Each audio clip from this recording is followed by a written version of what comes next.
Education channel पर आपका स्वागत है। आज हम अरावली पर्वतमाला के बारे में पढ़ेंगे और अरावली पर्वतमाला है उसके जो प्रमुख पठार है, क्या है, अरावली पर्वतमाला के जो प्रमुख पठार है उनकी क्लास हम यहाँ पर देखने वाले हैं।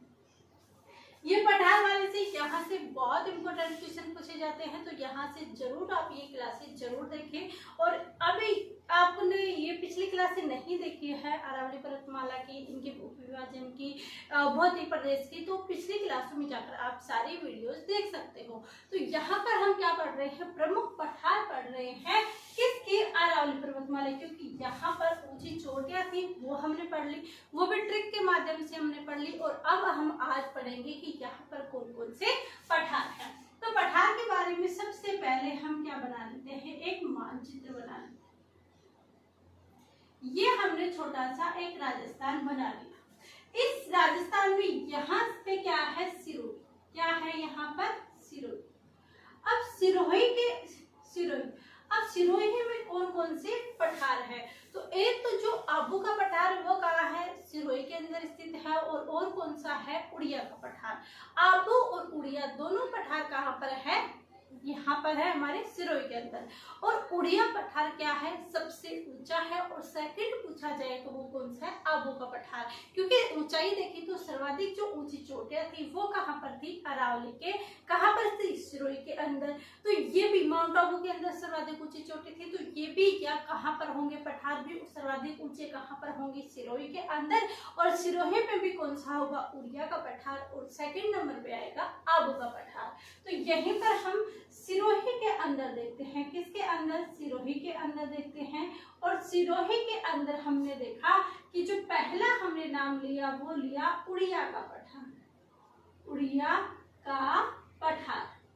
अब उड़िया का पठार है कहाँ पर स्थित, ये तो हमें बताने की कोई आवश्यकता ही नहीं है, क्योंकि हमने देख लिया कि उड़िया का पठार है वो कहाँ पर है, सिरोही के अंदर स्थित है। और उड़िया का पठार है ये राजस्थान का सबसे ऊंचा पठार है। कैसा पठार है, ऊंचा पठार है।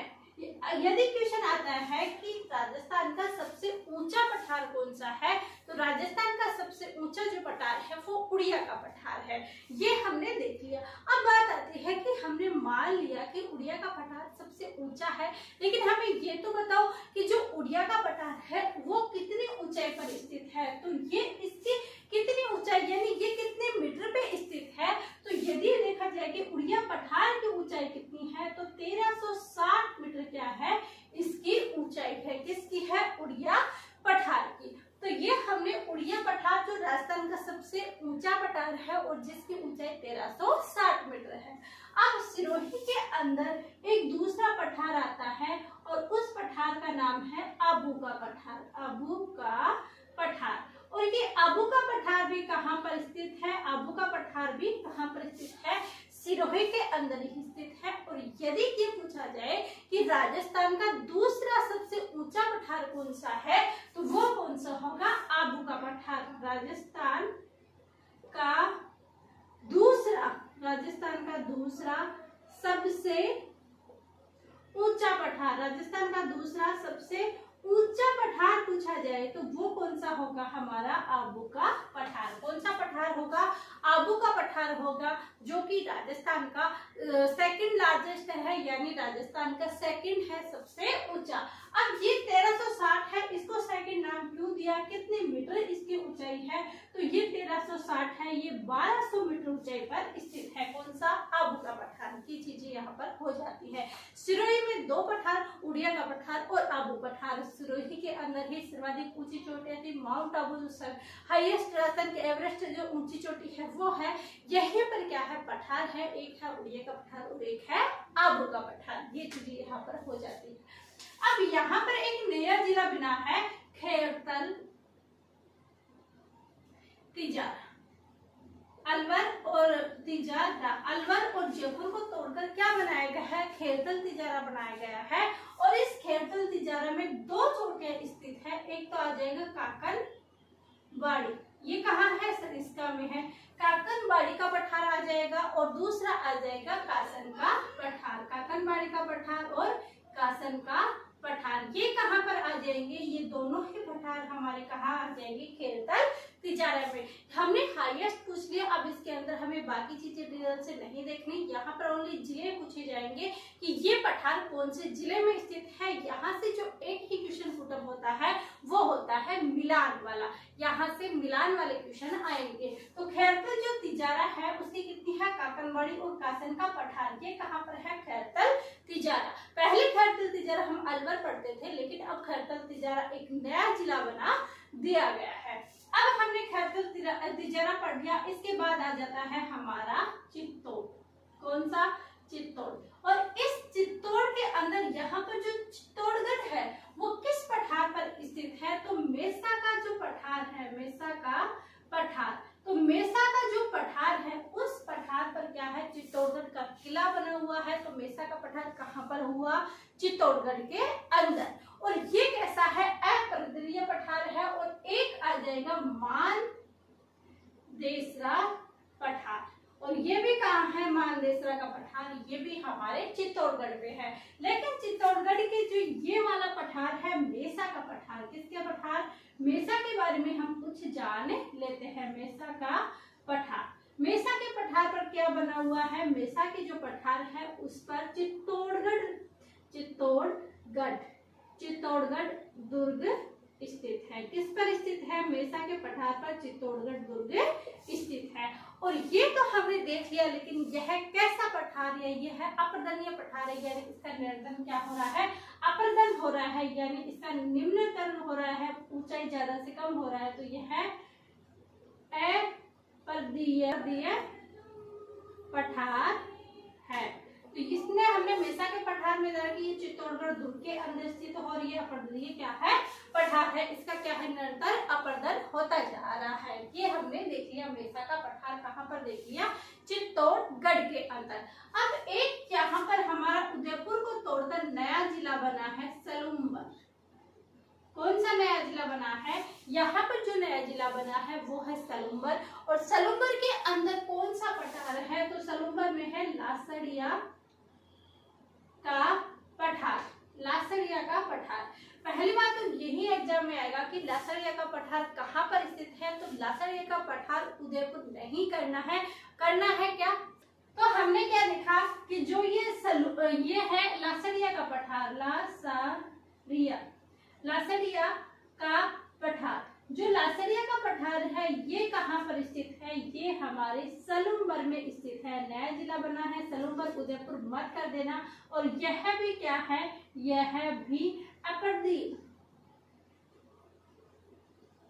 पठार है। कैसा पठार है, अपर्दनीय पठार है। ये यहाँ पर हो जाती है, सलूम्बर के किनारे है। और ये है कहाँ पर स्थित, तो ये जो स्थित है, जो हमारी जयसमंद झील है उस जयसमंद झील के पूर्व के किनारे स्थित है। तो ये है कहाँ पर स्थित, तो ये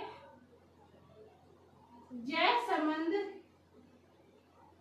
झील के पूर्व में स्थित है, जयसमंद झील के पूर्व में स्थित है। तो ये हमने प्रमुख पठार जाने, और प्रमुख पठार के अंदर हमने सिरोही के अंदर, सलूम्बर के अंदर, खैरतल तिजारा और चित्तौड़गढ़ इनके बारे में देखा। और हाड़ौती वाले रह गए, भोमट बोराट, ये दोनों एक साथ पढ़ेंगे ताकि अच्छे से क्लियर हो जाए कि हमें कंफ्यूजन नहीं हो, वो भी मानचित्र के साथ पढ़ेंगे। तो प्रमुख पठार क्या हमने सिरोही में देखा, एक हमने देखा उड़िया का पठार, एक आबू का पठार। फर्स्ट यदि देखा है सबसे ऊंचा तो कौन सा है, आबू उड़िया का पठार है। और सेकंड लार्जेस्ट देखिए, यानी दूसरा सबसे ऊंचा पठार आबू का पठार है। इसकी जो ऊंचाई है वो 1360 मीटर है, और इसकी जो ऊंचाई है वो 1200 मीटर है। इसके बाद मेसा का पठार चित्तौड़गढ़ में स्थित है, और लासड़िया का पठार सलूम्बर में स्थित है। ये हमने एक छोटा सा मानचित्र बनाकर भी देख लिया कि सिरोही में दो है, उड़िया और आबू का पठार, खैरतल तिजारा में काकनवाड़ी और कासन का पठार स्थित है, चित्तौड़गढ़ में मेसा का पठार, मालदेसरा का, और सलूम्बर में है लासड़िया का पठार। अभी आपको पता हो कि जो BST और BED की जो ये प्री एग्जाम है वो होने वाली है 30 जून को। तो उन क्लासों के लिए बहुत इंपॉर्टेंट क्लासेस है, वो पिछली क्लासेस देखें, ट्रिक के साथ दी हुई है। उसके अंदर क्वेश्चन पुटअप होंगे जरूर, ज्योग्राफी के अंदर क्वेश्चन पुटअप होंगे, तो वो चीज आप वहां से जरूर देखें। तो ये चीजें हो जाती है। पढ़ाई अपनी कंटिन्यू रखें, एग्जाम आ जाएगा, आप किसी चक्कर में मत पड़िएगा कि एग्जाम कैसा होगा, कम फॉर्म फिलेंगे, ये टेंशन आपकी नहीं है। आपकी टेंशन सिर्फ पढ़ना है, क्योंकि आपकी हार का इंतजार बहुत से लोग देख रहे हैं, बल्कि आपकी जीत का इंतजार बहुत कम लोग देख रहे हैं। और आपको अपनी जीत का जश्न ही मनाना है। आपको अपनी जीत उन कम लोगों को ही उनका हौसला ऊपर करना है। अपना हौसला आज अपना भांगिए, ताकि आप भविष्य में अच्छे से जी सके। आज आपके 2 साल 5 साल कठिन हो सकते हैं, लेकिन पूरी जिंदगी आप आराम के साथ व्यतीत कर सकते हो। लेकिन यदि आप आज आराम कर लोगे तो पूरी जिंदगी भर आपको दुख पाना पड़ेगा, क्योंकि आपके पास कमाई के सोर्सेज नहीं रहेंगे और महंगाई इतनी ज्यादा है कि आप सोच भी नहीं सकते कि आने वाले टाइम में क्या होगा। तो ऐसे ही देखिए कि आप आज पढ़ाई कर रहे हैं, आज मत सोचिए आज को लेकर कि आज मेरे साथ क्या हो रहा है। आज से 5 साल बाद देखिए कि आखिर स्थिति क्या बनेगी। यदि आप ऐसा सोचते हैं कि आज ये स्थिति है, आज से 5 साल बाद क्या होगा, उस स्थिति को अगर यदि आप देखते हैं और आपको अंधेरा नजर आता है, तो उस अंधेरे को उजेला में परिवर्तन करने के लिए आपके पास एक ही चीज बची है, वो है सिर्फ पढ़ाई। पढ़ाई करके आप गवर्नमेंट जॉब प्राप्त कर सकते हो। वो गवर्नमेंट जॉब की जो किसी को छीन नहीं सकता, कोई ले नहीं सकता, और वो हम आराम से कर सकते हैं। प्राइवेट जॉब की लोग दूसरों की कमियां निकाल के या कुछ ना करके इतना अच्छा काम करने देने के बाद भी क्या करते हैं, लोग उसको गिरा देते हैं। लेकिन ये गवर्नमेंट की जॉब ऐसी है कि जो किसी को ही निकाल नहीं सकता। तो ऐसे ही है। तो ये चीजें शायद आपको समझ में आए, तो अपनी पढ़ाई जारी रखिएगा। और यही चीजें हमारी यहीं पर क्लास एंडिंग होती है। मिलते हैं कल की क्लास में। आज पर यही एंडिंग करते हैं। आप सभी का धन्यवाद। Thank you.